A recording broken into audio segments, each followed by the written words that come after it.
వాళ్ళ నేను చాలా ముఖ్యమైన విషయం, తెలంగాణ హిందూ సమాజం జాగృతం కావాల్సిన విషయం. నేను చెప్పేది క్రైమ్ సినిమాలాగా అనిపిస్తుంది, కానీ పచ్చి నిజం. కేరళ ఫైల్స్ సినిమాలో ఎలాంటి దారుణాలు జరిగినాయో ఇవాళ హైదరాబాద్ ఫైల్స్ సినిమా తీసేంత స్థాయిలో ఇవాళ దారుణాలు ఇలా చార్మినార్ ప్రాంతంలో జరుగుతున్నాయి. ఈ రోజు చెప్తున్నటువంటి విషయాన్ని చూస్తే నిజంగా సభ్య సమాజం ఇవాళ తలదించుకోవాల్సిన పరిస్థితి, ఆలోచించాల్సిన పరిస్థితి. ఏ ప్రభుత్వానికైనా కూడా ప్రజల యొక్క సంక్షేమం ఎంత ముఖ్యమో భద్రత అంత ముఖ్యం. ఈ ప్రభుత్వాలు ప్రజలను రక్షించడానికి ఎంత తీవ్రమైన చర్యలు తీసుకుంటే ప్రజలు అంత సంతోషంగా ఉంటారు, అంత క్షేమంగా ఉంటారు. ఒక దారుణమైన సంఘటన పాత బస్తీలో జరుగుతున్నాయి.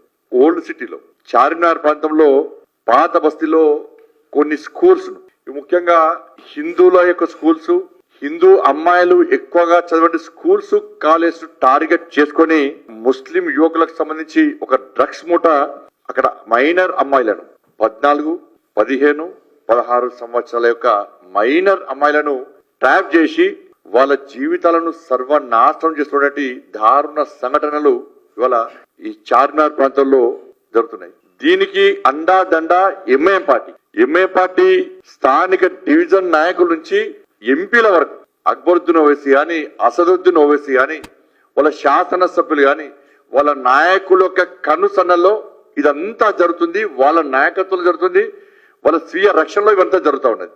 ముస్లిం అమ్మాయిలు ఎక్కువగా చదివే స్కూల్స్ టార్గెట్ కాదు, వాళ్ళంతా ప్రశాంతంగా చదువుకుంటున్నారు. వాళ్ళు చదువుకోవాలి, మాకు ఇబ్బంది లేదు అలా. కానీ ఎక్కడైతే హిందువుల యొక్క స్కూల్స్ ఉన్నాయో, హిందూ అమ్మాయిలు ఎక్కువగా ఉన్న స్కూల్స్ కాలేజెస్ ఉన్నాయో వాటిని టార్గెట్ చేస్తున్నారు.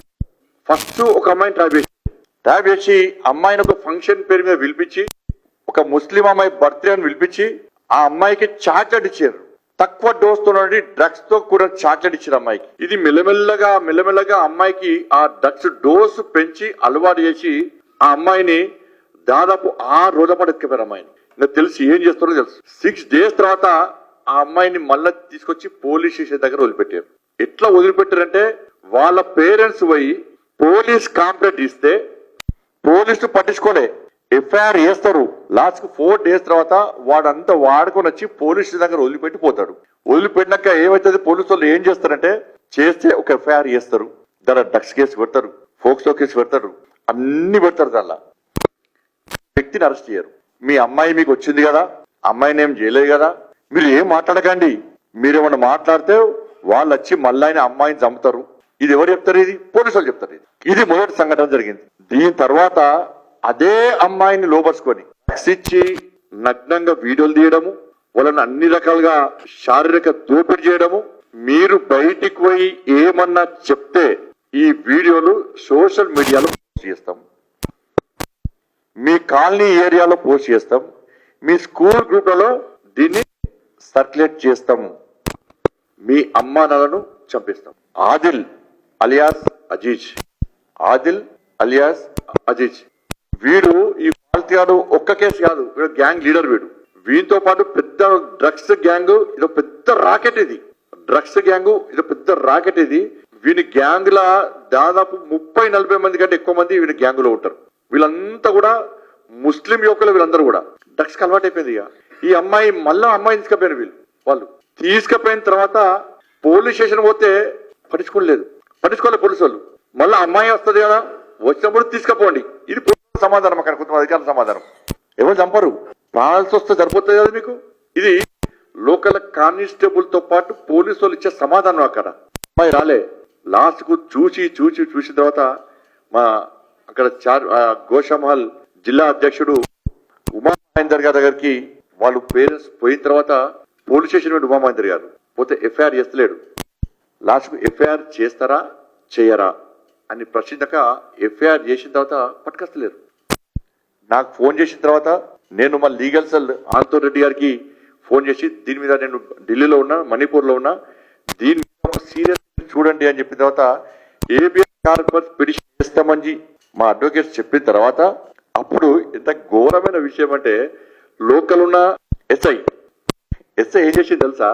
ఎవరు పట్టుకపోయినారు అంటే మళ్ళా వాడే ఆదిల్ సార్ అని చెప్పిన వెంటనే గంట లోపల తీసుకొచ్చి పోలీస్ స్టేషన్ దింపేసి వెళ్ళిపోయాడు. వాడికి ఎట్లా తెలుసు? ఆదిల్ అంటోనికి ఎట్లా తెలుసు? ఇప్పుడు అమ్మాయి జూనియర్ హౌస్ లో ఉంది. అమ్మాయి పరిస్థితి ఏంటి అంటే మొత్తం సైకో అయిపోయింది, డ్రగ్స్ కు అడిక్ట్ అయ్యి మొత్తం సైకో అయిపోయింది. ఇక మొదటిసారి పోయిన అమ్మాయిని తీసుకొచ్చి కాలనీ వాసులు అందరూ కూడా ఏం జరిగింది ఏందని వాళ్ళ పేరెంట్స్ ప్రశ్నిస్తే ఆ అమ్మాయి చెప్పిన విషయం ఏంటంటే, ఫస్ట్ నన్ను ఒక ముస్లిం అమ్మాయి వచ్చి నన్ను ఫలానా వ్యక్తుల దగ్గర తీసుకుపోయినాక నాకు ఒక చాక్లెట్ ఇచ్చిండ్రు. ఆ చాక్లెట్ తిన్న తర్వాత నేను మత్తులోకి పోయినా. నెక్స్ట్ డే మళ్ళీ చాక్లెట్ ఇచ్చారు. దాంతో అది ఉండలేక నాకు దానికి అడిక్ట్ అయిపోయి నెక్స్ట్ నన్ను మళ్ళా నెక్స్ట్ 5 days తర్వాత మళ్ళీ తీసుకుపోయి నన్ను వీడియోలు చేసిండ్రు. నన్ను ఏ రకంగా శారీరకంగా ఎంత దోపిడియానో ఆ దోపిడీ చేసి నువ్వు బయట పోయి చెప్తే నీ వీడియోలు బయటికి సర్క్యులేట్ చేస్తాము, మీ అమ్మా నాన్నని చంపేస్తాము, మీరు లోకల్ కాదు, మిమ్మల్ని ఎవ్వడు కాపాడలేడు, పోలీస్ అంతా మా వాళ్ళే, ఇలా మేం చెప్పిందే నడుస్తుంది చెప్పి వదిలిపెట్టాక అమ్మాయి డ్రగ్స్ కి అడిక్ట్ అయ్యి రెగ్యులర్ గా పోవడం స్టార్ట్ చేసింది. పోయినాక రాను ఏం చేసిండు వీళ్ళు, నువ్వే కాదు మేము ఏ అమ్మాయిని చూపడితే ఆ అమ్మాయిని నువ్వు తీసుకొని రావాలి మా దగ్గర, మేము ఫలానా అమ్మాయిని టార్గెట్ చేస్తే ఆ అమ్మాయిని నువ్వు తీసుకొని రావాలి, తీసుకొని వస్తే నీకు డ్రగ్స్ ఇస్తాం, లేకుంటే నీకు డ్రగ్స్ ఇవ్వం, డ్రగ్స్ ఇవ్వకపోవడమే కాకుండా నేను ఈ విధంగా టార్చర్ చేస్తాం. ఈ ఒక్క అమ్మాయి చాలా మంది అమ్మాయిలు తీసుకుపోయింది. ఈ మొన్న వచ్చిన అమ్మాయిని తీసుకొచ్చి ప్రశ్నించిన తర్వాత ఆ అమ్మాయి దాదాపు 9 మంది అమ్మాయిల పేరు చెప్పింది. సార్ నేనే కాదు, ఇది నా ఒక్కదానికి సంబంధించిన ఇష్యూ కాదు, నేను చూసినప్పుడే నాకు తెలిసే దాదాపు 9 మంది అమ్మాయిలు అని చెప్పి 9 మంది అమ్మాయిల పేర్లు చెప్పింది. మనకు తెలిసి ఓన్లీ 9 మంది అమ్మాయిలే. ఇట్లా 100 మంది అమ్మాయిలు ఇవాళ అమ్మాయిలను ఈ రాకెట్ తీసుకుపోయి అన్ని రకాలుగా వాడుకొని ఏ విధంగా ఇబ్బంది పడుతుందో ఆలోచించాల్సిన అవసరం. దీనికి సపోర్ట్ ఎవరు? పోలీస్. బాగా చెప్తా పోలీసులను తీసుకొచ్చి పోడు. ఎఫ్ఐఆర్ లో ఇలా మేం చెప్తున్నాం, పేరెంట్స్ చెప్తున్నారు ఆదిల్ అలియాస్ అజీజ్ అని. ఏ ఎఫ్ఐఆర్ లో కూడా వాళ్ళ పేర్లు ఆదిల్ అలియాస్ అజీజ్ అని చెప్పి ఇక్కడ ఏ ఎఫ్ఐఆర్ పేరు లేదు. బాజాప్త అమ్మాయిల పేర్లు చెప్తున్నారు కానీ ఎఫ్ఐఆర్ లో ఏ ఒక్క వ్యక్తి పేరు లేదు. ఇన్ని సంఘటనలు జరిగితే ఎఫ్ఐఆర్ చేస్తున్నారు, ఎఫ్ఐఆర్ క్లోజ్ చేస్తున్నారు, ఒక్కరి మీద యాక్షన్ లేదు, ఒక్కరిని అరెస్ట్ చేయలే. ఒక పోలీస్ అధికారి అంటాడు ఇది కామన్, నీ ఇంట్లో నీ బిడ్డకో నీ చెల్లెకో అయితే కామన్ అనుకుంటాను.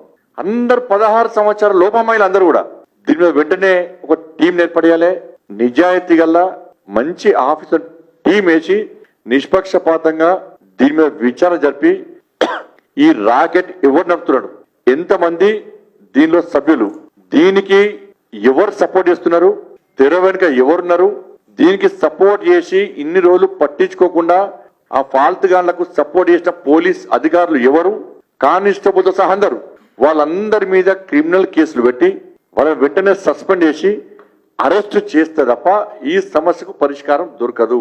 ఇది మాకెందుకులే, పిల్లల ప్రాణాలు మాకు ముఖ్యం కాదు, ఆ మైనర్ అమ్మాయిల లైఫ్ మాకు అవసరం లేదు, వాళ్ళు ఏనని ఏమనని ఈ గుండాలు ఏం చేసినా మాకు అవసరం లేదు, మాకు ఓట్లు కావాలి, అధికారం కావాలి, పైసలు కావాలి, ఎంఏ పార్టీ సపోర్ట్ కావాలని మీరు అనుకుంటే భారతీయ జనతా పార్టీ రక్షక దళాలను ఏర్పడేస్తాం. మేము పాత బస్తీలో 100% రక్షక దళాలను ఏర్పడేస్తాం. ఈ రక్షక దళాలను నిరంతరం మా హిందూ అమ్మాయిలను కాపాడుకోవడం కోసం పక్కా ఏర్పడేస్తాం. ఇప్పుడే రామచంద్రరావు గారు మా రాష్ట్ర అధ్యక్షులు ఇప్పుడు బయట మాట్లాడిన విషయం అదే, లేదు పాత బస్తీలో రక్షక దళాలు ఏర్పాటు చేద్దామని చెప్పి రామచంద్రరావు గారే నాకు సలహా ఇచ్చారు, చేద్దామని చెప్పి. మేము రక్షక దళాలు ఏర్పాటు చేస్తే యుద్ధం మీకు మాకు స్టార్ట్ అవుతుంది. ఇది శాంతి భద్రత సమస్య వస్తే దానికి సాక్షాత్తు రాష్ట్ర ముఖ్యమంత్రి బాధ్యత వహించాల్సి వస్తుంది. మేము వట్టిగా చేతులు మూడ్చుకొని కూర్చుంటే మీకు అవకాశం ఇస్తున్నాం, మేము నిష్పక్షపాతంగా విచారణ జరపట్టున్నాం, ఆ క్రిమినల్స్ మీద యాక్షన్ తీసుకోమంటున్నాం, పోలీసులను కూడా యాక్షన్ తీసుకొని అందరిని అరెస్ట్ చేయమంటున్నాం. మీరు కనుక చేయకుంటే గోరక్షకు సంబంధించి ఏ విధంగా దళాలు హిందూ వాహిని బజరంగ దళాలు వాళ్ళు హిందూ ధర్మ రక్షణ కోసం పనిచేస్తున్నారో పాత బస్తీతో సహా ఈ భాగ్యనగర్ లో రక్షక దళాలు మేము ఏర్పాటు చేస్తే మేము కూడా డ్రెస్ లేని పోలీసుగా మేము బాధ్యతను నిర్వహించు స్టార్ట్ చేస్తే అది శాంతి భద్రత సమస్యగా ఉత్పన్నమైతే దానికి రాష్ట్ర ముఖ్యమంత్రి బాధ్యత వహించాల్సి వస్తుంది. నేనేదో ఆవేశంతో రాజకీయ కోసం చెప్తలేను, బాధతో చెప్తున్నా, ఆవేశంతో చెప్తున్నా. ఇవాళ ఒక్క అమ్మాయి కాదు, 2 అమ్మాయిలు కాదు, 100 మంది అమ్మాయిల జీవితాలను నాశనం చేస్తే రాష్ట్ర ముఖ్యమంత్రి నీ ఇంటెలిజెన్స్ ఏమైంది నీ ఇంటెలిజెన్స్? చీమ చిటుకుమంటే ఇంటెలిజెన్స్ నీకు రిపోర్ట్ ఇవ్వాలి. పొద్దున ఏం జరుగుతుంది, ఈ పార్టీ ఏం చేస్తుండు, ఆ పార్టీ ఏం చేస్తుండు చెప్పడానికి కానీ ఇంటెలిజెన్స్. మీ కాంగ్రెస్ పార్టీ నాయకుల ఆస్తిపాస్తు సంపాదించుకో కానీ ఇంటెలిజెన్స్. ఇప్పుడు ఈ మంత్రి ఏం చేస్తుండు, ఆ మంత్రి ఏం చెప్పుకోవడానికి కానీ ఇంటెలిజెన్స్. ప్రజల రక్షణ గురించి ఇంటెలిజెన్స్ పనిచేయదా? వదిలిపెట్టారు పాత బస్తీని. నాతోని పాత బస్తీని కాపాడడం కాదు అని రాష్ట్ర ముఖ్యమంత్రి స్పష్టమైన చేయమని చెప్పండి. పాత బస్తీలు కేంద్ర బలగాలు పక్కా తీస్తాం హిందువులను కాపాడుకోవడం కోసం, బెంగాలీ హిందూ అమ్మాయిలను కాపాడుకోవడం కోసం, బెంగాలీ హిందూ కుటుంబాలను కాపాడుకోవడం కోసం ఇలా అమిత్ షా గారితో మాట్లాడతాం. కేంద్ర ప్రభుత్వం అంత నిర్ణయం తీసుకుంటుంది. పాత బస్తీలో కేంద్ర బలగాలను పక్కా రప్పిస్తాం. మేము వెంటనే స్పందించకుంటే ఇదే పాత బస్తీలో ప్రభుత్వానికి వ్యతిరేకంగా, ప్రభుత్వం యొక్క మైనార్టీ సంతుష్టీకరణ విధానాలకు వ్యతిరేకంగా పాత బస్తీలో వేల మంది హిందూ యువకులతో రక్షక దళాలు ఏర్పాటు భారీ ప్రదర్శన పాత బస్తీలో పక్కా చేస్తాం. ఇది దేనికోసం అంటే భారతీయ జనతా పార్టీ బ్యానర్ మీద కాదు, పక్కా రక్షక దళాలు ఏర్పడేసి మేము కవాతు నిర్వహిస్తాం. పక్కా 100% పాత బస్తీలో కవాతు నిర్వహిస్తాం. దాని ద్వారా అక్కడ ఉన్న హిందూ సమాజంలో ఒక భరోసా కల్పించడానికి, ఈ కుతంత్రాలు చేసే ఫాల్తనా కొడుకులకు ఒక హెచ్చరిక జారీ చేయడానికి, అరే మీకు పోలీస్ మీ వైపున్నా, ఈ ప్రభుత్వం మీ వైపున్నా, ఎంఏ పార్టీ మీ వైపున్నా, మేము మిమ్మల్ని అడ్డుకోవడానికి సిద్ధంగా ఉన్నామని చెప్పి, హిందూ సమాజాన్ని కాపాడడానికి సిద్ధంగా ఉన్నామని చెప్పి ఒక హెచ్చరిక జారీ చేయడానికి పక్కా పాత బస్తీలో హిందూ యువకులందరూ కూడా కవాతు పక్కా నిర్వహిస్తాం. ఇది జరిగి తీరుతుంది. ఆ అవకాశం మాకు ఇవ్వద్దని చెప్పి రాష్ట్ర ముఖ్యమంత్రి చెప్తున్నాను.